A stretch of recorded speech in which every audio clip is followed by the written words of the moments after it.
Então, assim, a apometria, ela é uma técnica que ela começou a ser desenvolvida no Brasil.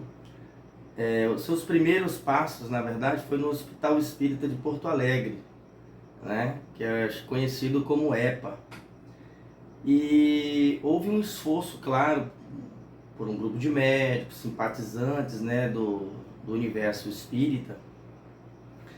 E dentro dessa instituição tinha um médico, um ser, que foi um elemento fundante, que é o seu José Lacerda de Azevedo. Então, Lacerda de Azevedo, desde cedo, ele sempre teve uma afinidade com as questões da espiritualidade, né? Ele nasceu em 12 de junho de 1919. Seja bem-vinda, Eronilde. E, e ele era médico, ele se formou pela Universidade de Medicina do Rio Grande do Sul em 1951. Ele inicialmente era clínico geral, depois se tornou cirurgião, ginecologista e estudou várias áreas do conhecimento, como física, química, botânica, história geral, história do cristianismo, história da Índia, histórias mundiais. Era uma pessoa bastante esclarecida e tinha uma mente aberta, né? Então, no início, quando o hospital foi criado, era para tratar justamente de pessoas que tinham alguns distúrbios mentais, que por alguma razão, pela via da medicina tradicional, apenas não conseguia resolver essa questão. E então a apometria, ela vai dar os seus primeiros passos aqui no Brasil na década de 1960, né? Então, naquela época, vem um senhor para cá, para o Brasil, de Porto Rico, que era um bioquímico, né, um farmacêutico. O nome dele era Rodrigues, né? Ele era mais conhecido como Rodrigues, mas o nome dele é José Rodrigues. Então, o seu José Rodrigues, ele trouxe essa técnica para cá, para o Brasil, para o Hospital de Porto Alegre, como eu falei, mas o nome, quando chega aqui, é chamado de hipnometria, né? Porque era uma técnica um pouco diferenciada, ele trabalhava com uma espécie de hipnose, né? E mesclava. E depois ele fez alguns congressos na Argentina e tal para fazer esse trabalho. E quando o seu José Lacerda foi convidado pelo Conrado Ferrari para fazer, que era o presidente da EPA, né, da EPA, para fazer para assistir um trabalho, né, de hipnometria, ele ficou muito impressionado. E a partir daí começou a se dedicar a esses estudos também. E então o seu José Lacerda de Azevedo, resumindo, foi o que criou, vamos dizer assim, a apometria no Brasil. Como ele não queria que essa técnica fosse associada à hipnose, então ele trocou o nome de hipnometria para apometria, para não ficar associado a uma técnica de hipnose, né? Mas uma técnica que vai além da hipnose, que vai além das questões físicas e sensoriais. E ele escreveu um trabalho muito interessante chamado Espírito e Matéria, Novos Horizontes para a Medicina, e ele vai fazer essa relação da matéria, a química e o espírito. Mas o que acontece? O Azevedo, o professor José Lacerda de Azevedo, ele, como eu disse, era uma pessoa muito esclarecida, ele era um estudioso. E ele começou a ter alguns problemas internos, porque ele começava a mesclar algumas técnicas e diferente do que se pregava o kardecismo. Mas ele foi muito ético enquanto ele esteve no hospital, trabalhando. Ele nunca falou nada sobre isso, mas depois dos anos 60, lá pela volta de 64, 65, por aí, não se sabe ao certo, ele se desvencilhou do hospital para trabalhar paralelamente com um outro grupo de pessoas que estavam com ele, por não concordar com o sistema da época, na época, porque era um sistema um pouco fechado, onde se apegava mais às doutrinas, vamos dizer assim, kardecistas. E ele queria ir além. E por que ele teve um problema filosófico? Porque ele começou a estudar Blavatsky, a Helena Blavatsky, que vocês sabem, eu até faço citação dela no meu livro, né? Então a Blavatsky foi uma das pessoas que trouxe e traduziu muitas das questões hindu para o Ocidente. Ela foi uma das precursoras e ela chegou a ser vice-presidente da Sociedade Teosófica. Então ele, quando começa a se deparar com a questão dos 7 corpos, ele tem um choque. Então ele começa a se aprofundar e começa a se questionar. Não, mas peraí, aqui dentro da época, dentro do que eu aprendi, do que eu li do kardecismo, eu aprendi que são os 3 corpos, né? É o corpo físico, o perispírito e o espírito.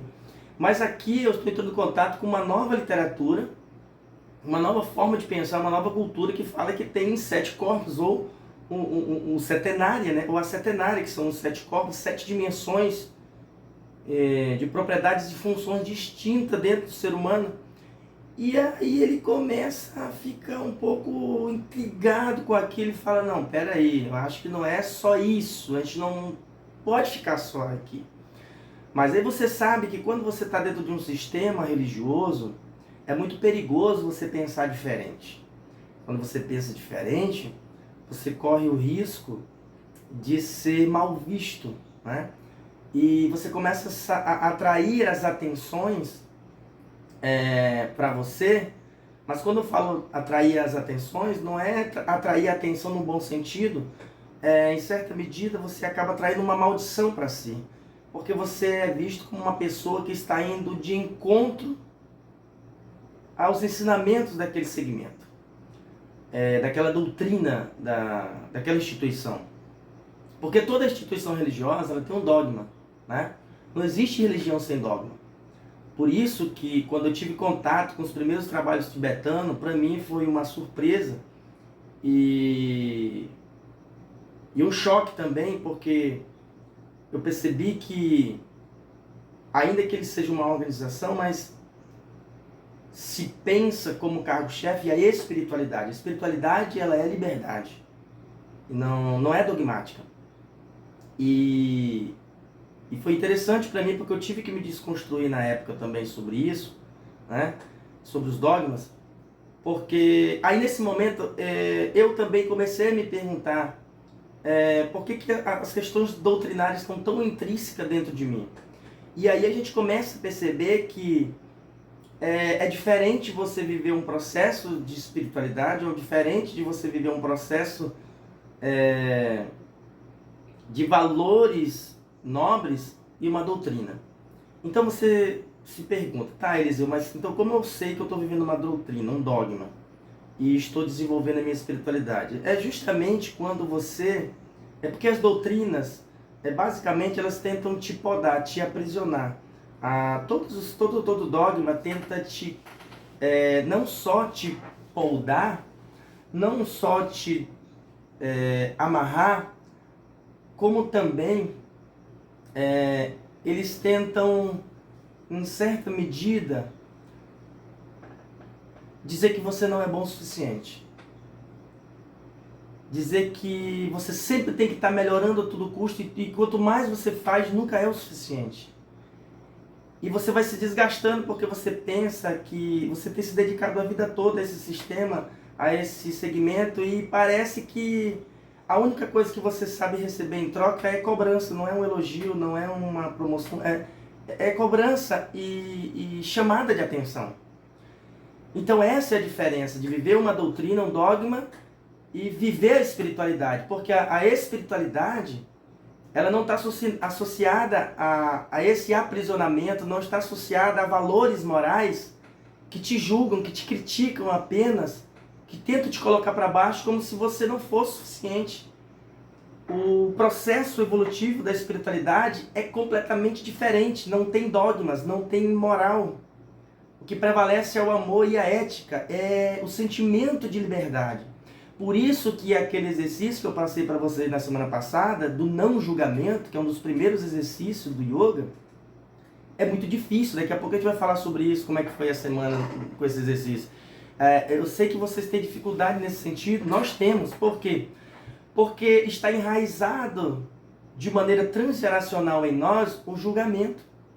Os valores morais estão intrínsecos no nosso consciente, no nosso inconsciente, subconsciente, e é a única forma da gente, parece que é a única forma de lidar com a vida é por meio do julgamento.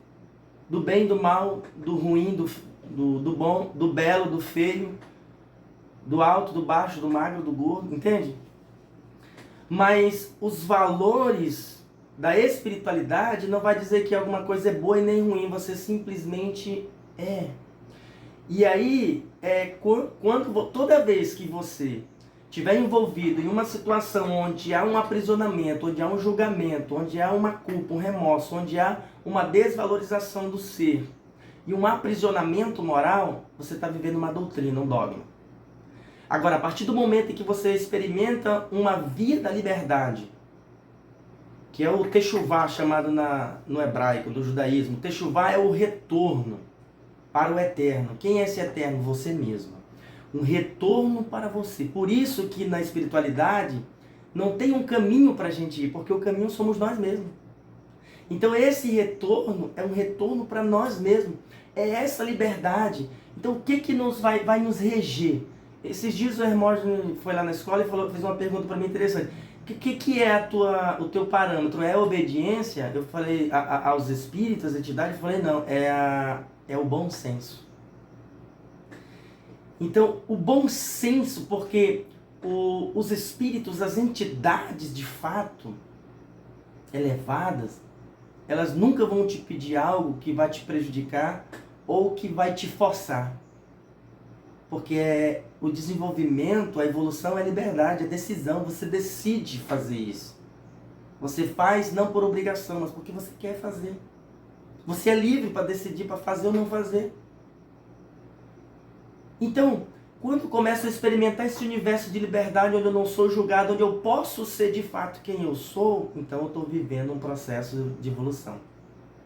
De mim mesmo, ou seja, eu estou retornando para o meu estado original. Que é esse estado de não julgamento, de paz, de quietude, de tranquilidade. Mas quando você está vivendo uma doutrina, toda hora você tem que estar preocupado com a opinião alheia. Você tem que estar toda hora preocupado em agradar alguém, agradar o seu líder, sabe? Mas a gente não precisa fazer isso. Entende? Não precisa disso. O que a gente precisa é apenas de ter uma noção de ética para ter uma boa convivência em sociedade. É isso. Mas tudo aquilo que envolve imposição do externo para o interno é uma doutrina, é um dogma. Agora, quando você se impõe algo no sentido de porque você decidiu, aí é outra coisa. Então, o Sr. José Lacerda, ele teve esse problema. Porque quando ele percebeu, quando ele teve o contato com a obra de Blavatsky, ele percebeu que existia um universo muito além do que aquilo que ele estava acostumado, que era o kardecista, ele falou, então, não tem, ele foi desapegando. Então chegou um momento que ele não conseguia mais estar ali dentro. Muito embora ele fosse respeitado, ele fosse elogiado, muitas pessoas gostavam dele, mas quando ele começava a manifestar essa nova forma de pensar, isso se tornava um problema. E isso não é diferente, isso acontece comigo, isso acontece com vocês que estão me ouvindo. Todos vocês que estão me ouvindo estão nesse processo, tem que se preparar para isso. Quando eu estava fazendo uma pesquisa na época de Ciências da Religião, quer dizer, existiu vários mestres na minha vida, tanto físico como espirituais. Mas eu vou fazer uma citação de uma frase aqui, que o pai Joaquim me falou. Ele me disse assim, olha Eliseu, eu vou te dizer uma coisa que quero que você não esqueça mais. Todos aqueles que decidem pelo bem, que decidem por se trabalhar, se melhorar, se amar, se perdoar, se cuidar, e depois disso feito, partilhar um pouco desse amor com outras pessoas, tem que estar preparado para os tapas da ingratidão.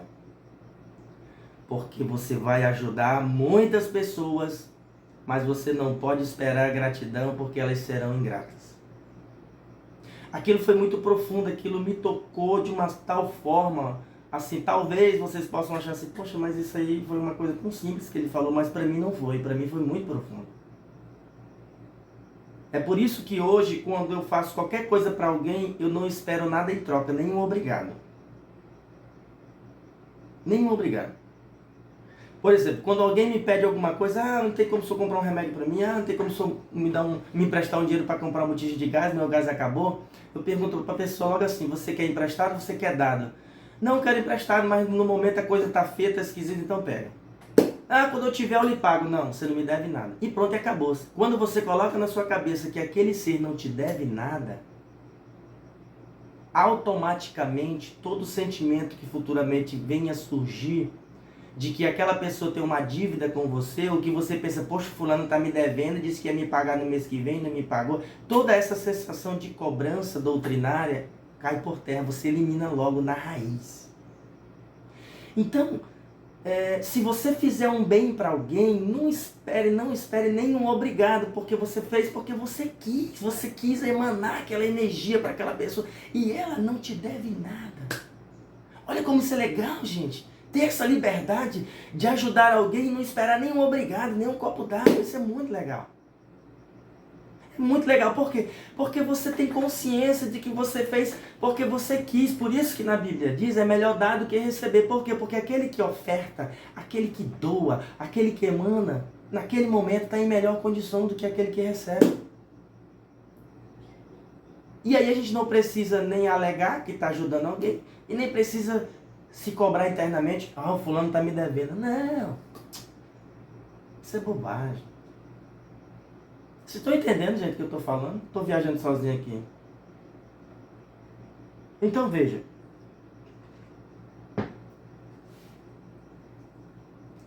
Só uma coisa. Vocês entendem que quando eu falo que o Sr. José Lacerda saiu do kardecismo porque ele se tornou pequeno para ele, o pote, eu não estou falando mal da instituição e nem das doutrinas kardecistas. Até porque eu estudo até hoje. É uma riqueza, é uma fonte de riqueza o kardecismo, o que Allan Kardec produziu. Agora, se alguém está fazendo uma má interpretação, isso é uma outra coisa e eu não tenho nada a ver com isso. O que eu estou dizendo é que quando a gente está dentro de um sistema e começa a crescer, aquele pote fica pequeno. Não é ninguém que vai te falar isso. A clareza começa a vir, você começa a sentir, você começa, sabe, não tem mais aquele prazer de antes, você não tem mais aquele apego de antes, aí você começa a entrar em crise. E agora, o que eu faço? E você não quer mais ir. Mas nesse momento você não pode tomar uma decisão abrupta, você tem que ter paciência para deixar essa informação digerir dentro de você, para você não se precipitar. Porque no momento em que o seu ego se limpar de toda essa doutrina, em que não sobrar mais nada, aí você vai saber a hora. Você vai, agora é a hora de sair. Que agora não sobrou mais nada de apego, não tem mais apego. Porque se você sai antes, se precipita, vai vir um arrependimento. Vai vir um remorso. Aí não adianta você sair e ficar sofrendo, você tem que sair livre. O pássaro tem que sair da gaiola livre, sem pensar em voltar.